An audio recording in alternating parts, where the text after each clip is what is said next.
जय गुरुदेव, जय गायत्री माता। श्रीमद्भागवत पंचम स्कंद 10वां अध्याय। जड़ भरत और राजा रहुगण की भेंट। श्री सुखदेव जी कहते हैं, राजन, एक बार सिंधु सोवीर देश का स्वामी राजा रहुगण पालकी पर चढ़कर जा रहा था। तब वह इक्षुमती नदी के किनारे पहुंचा। तब उसकी पालकी उठाने वाले कहारों के जमादार को एक कहार की आवश्यकता पड़ी। कहार की खोज करते समय देववश उसे ये ब्राह्मण देवता मिल गए।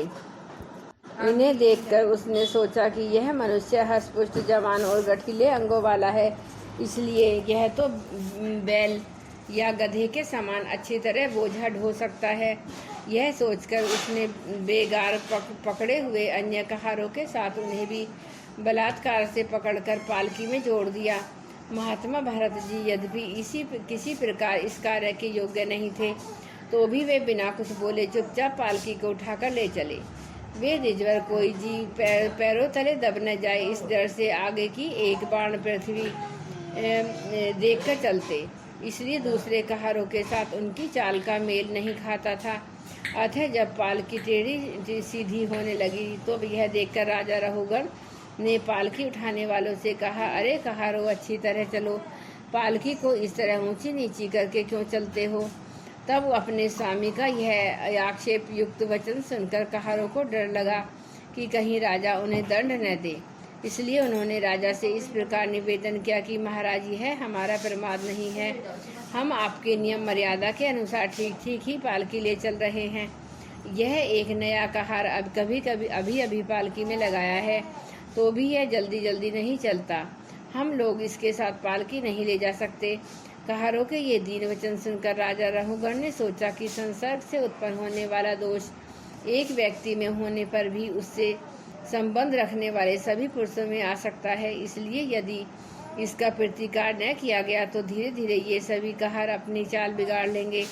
ऐसा सोचकर राजा रहुगण को कुछ क्रोध आया, और यद्यपि उसने महापुरुषों का सेवन किया था, तथापि क्षत्रिय स्वभाव बस बलात्कार में उसकी बुद्धि रजोगुण व्याप्त हो गई, और वह उन दिव्य श्रेष्ठों से उनका ब्रह्म तेज भस्म से ढके हुए अग्नि के समान प्रकट नहीं था। इस प्रकार व्यंग्य से भरे वचन कहने लगा, अरे भैया, बड़े दुख की बात है, अवश्य ही तुम बहुत थक गए हो। ज्ञात होता है कि तुम्हारे इन साथियों ने तुम्हें तनिक भी सहारा नहीं लगाया।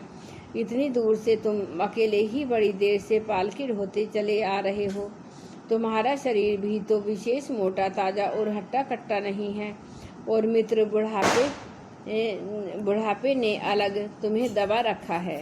इस प्रकार बहुत ताना मारने पर भी वे पहले की ही भांति चुपचाप पालकी उठाए चलते रहे।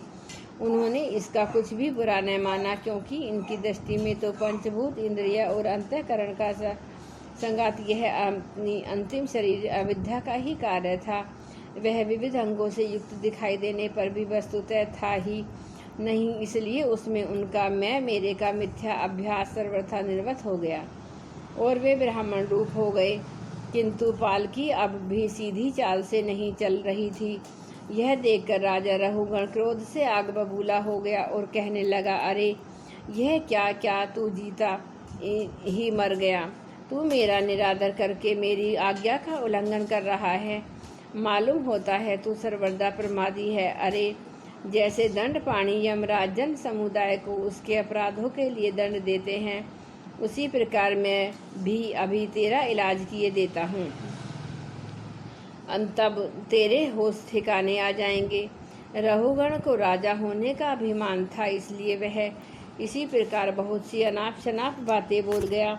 वह अपने को बड़ा पंडित समझता था। अतः रजतम युक्त अभिमान के वशीभूत होकर उसने भगवान के अन्य प्रीति पात्र भक्त वर भरत जी का तिरस्कार कर डाला। योगेश्वरों की विचित्र कहनी करनी का तो उसे कुछ पता ही न था। इसकी ऐसी कच्ची बुद्धि देखकर वे संपूर्ण प्राणियों के सुदृढ़ एवं आत्मा ब्रह्मभूत ब्राह्मण देवता मुस्कुराए और बिना किसी प्रकार का अभिमान किए इस प्रकार कहने लगे। जड़ भरत ने कहा, राजन, तुमने जो कुछ कहा वह यथार्थ है, उसमें कोई उल्हाना नहीं है। यदि भार नाम की कोई वस्तु है तो ढोने के लिए ही है, यदि कोई मार्ग है तो वह चलने वालों के लिए है, मोटापन भी उसी का है। यह सब शरीर के लिए कहा जाता है, आत्मा के लिए नहीं। ज्ञानी जन ऐसी बात नहीं करते। स्थूलता, कृष्णता आदि व्याधि, भूख प्यास, भय, कलह, इच्छा, बुढ़ापा, निद्रा, प्रेम, क्रोध, अभिमान और शोक, ये सब धर्म, ध्येय, अभिमान को लेकर उत्पन्न होने वाले जीव में रहते हैं। मुझ में इसका लेश मात्र भी नहीं है। राजन, तुमने जो जीने मरने की बात कही, सो जितने भी विकारी पदार्थ हैं उन सभी नियमित रूप से ये दोनों बातें देखी जाती हैं, क्योंकि वे सभी आदि अंत वाले हैं। यशस्वी नरेश, जहाँ स्वामी सेवक भाव स्थिर हो वही आज्ञा पालन आदि का नियम भी लागू हो सकता है। तुम राजा हो और मैं प्रजा हूँ। इस प्रकार की भेद बुद्धि के लिए मुझे व्यवहार के सिवा और कहीं तनिक भी अवकाश नहीं दिखाई देता। परमार्थ दृष्टि से देखा जाए तो किसे स्वामी कहें और किसे सेवक। फिर भी राजन, तुम्हें यदि स्वामित्व का अभिमान है तो कहो, मैं तुम्हारी क्या सेवा करूं।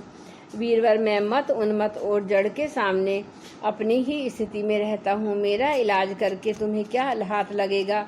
यदि मैं वास्तव में जड़ और प्रमादी ही हूँ तो मुझे शिक्षा देना पिसे हुए को पीसने के समान व्यर्थ होगा।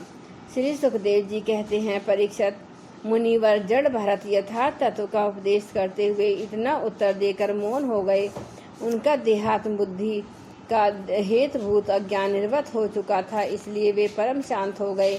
अतः इतना कहकर भोग द्वारा प्रारब्ध क्षय करने के लिए वे फिर पहल के समान उस पालकी को कंधे पर लेकर चलने लगे। सिंधु सोवी नरेश राहुगढ़ भी अपना उत्तम श्रद्धा के कारण तत्व जिज्ञासा का पूरा अधिकारी था। जब उसने उन द्विज श्रेष्ठ के अनेकों योग ग्रंथों से समर्पित और हृदय की ग्रंथि का छेदन करने वाले ये वाक्य सुने, तब वह तत्काल पालकी से उतर पड़ा। उसका राजमत सर्वथा दूर हो गया और वह उनके चरणों पर सिर रखकर अपना अपराध क्षमा कराते हुए इस प्रकार कहने लगा, देव, आपने द्विजों का चिन्ह यज्ञोपवीत धारण कर रखा है। बतलाइए, इस प्रकार प्रच्छन्न भाव से विचरने वाले आप कौन हैं? क्या आप दत्तात्रेय और आदि अवधूतों में से कोई हैं? आप किसके पुत्र हैं? आपका कहाँ जन्म हुआ है और यहाँ कैसे आपका पदार्पण हुआ है? यदि आप हमारा कल्याण करने पधारे हैं तो क्या आप साक्षात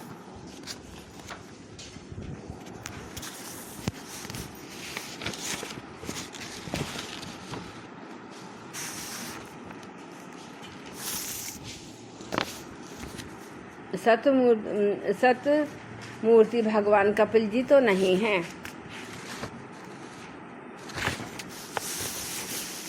न मैं महादेव जी के त्रिशूल से डरता हूँ और न यमराज के दंड से। मुझे अग्नि, सूर्य, चंद्र, वायु और कुबेर के अस्त्र शस्त्रों का भी कोई भय नहीं है, परंतु मैं ब्राह्मण कुल के अपमान से बहुत ही डरता हूँ। अतः कृपा बतलाइए, इस प्रकार अपने विज्ञान और शक्ति को छिपाकर मूर्खों की भांति विचरने वाले आप कौन हैं?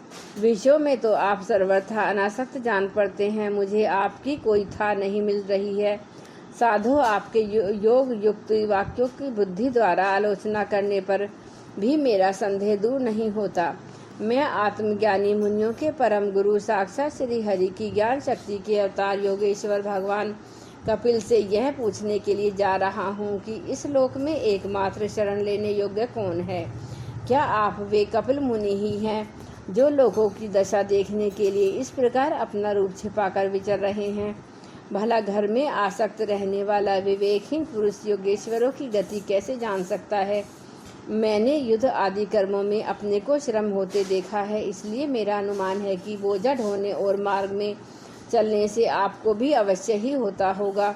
मुझे तो व्यवहार मार्ग में सत्य ही जान पड़ता है, क्योंकि मिथ्या धड़ से जल लाना आदि कार्य नहीं होता। चूल्हे पर रखी हुई बटलोई अब अग्नि से तपने लगती है, जब उसका जल भी खोलने लगता है और फिर उस जल को से चावल का भीतरी भाग भी पक जाता है। इसी प्रकार आपने उपाधि के धर्मों का अनुवर्तन करने के कारण देह, इंद्रिय, प्राण और मन की संधि से आत्मा को भी उनके धर्म, शर्म आदि का अनुभव होता ही है। आपने जो दंड आदि की व्यवस्था बताई, सो राजा तो प्रजा का शासन और पालन करने के लिए नियुक्त किया हुआ उसका दास ही है। उसका उन्मत्ता आदि को दंड देना पिसे हुए को पीसने के समान है। व्यर्थ नहीं हो सकता, क्योंकि अपने धर्म का आचरण करना भगवान की सेवा है। उसे करने वाला व्यक्ति अपनी संपूर्ण पाप राशि को नष्ट कर देता है। दीन बंधो, राजत्व के अभिमान से उन्मत्त होकर मैंने आप जैसे परम साधु की अवज्ञा की है। अब आप ऐसी कृपा दृष्टि कीजिए जिससे इस साधु का अवज्ञा रूप अपराध में मुक्त हो जाऊं। आप देह अभिमान शून्य और विश्व बंधु श्री हरि के अन्य भक्त हैं, इसलिए सब में समान दृष्टि होने से इस अपमान के कारण आप में कोई विकार नहीं हो सकता। तथापि एक महापुरुष का अपमान करने के कारण मेरे जैसा पुरुष साक्षात त्रिशूल पाणी महादेव जी के समान प्रभावशाली होने पर भी अपने अपराध से अवश्य थोड़े ही काल में नष्ट हो जाएगा। जय गुरुदेव, जय गायत्री।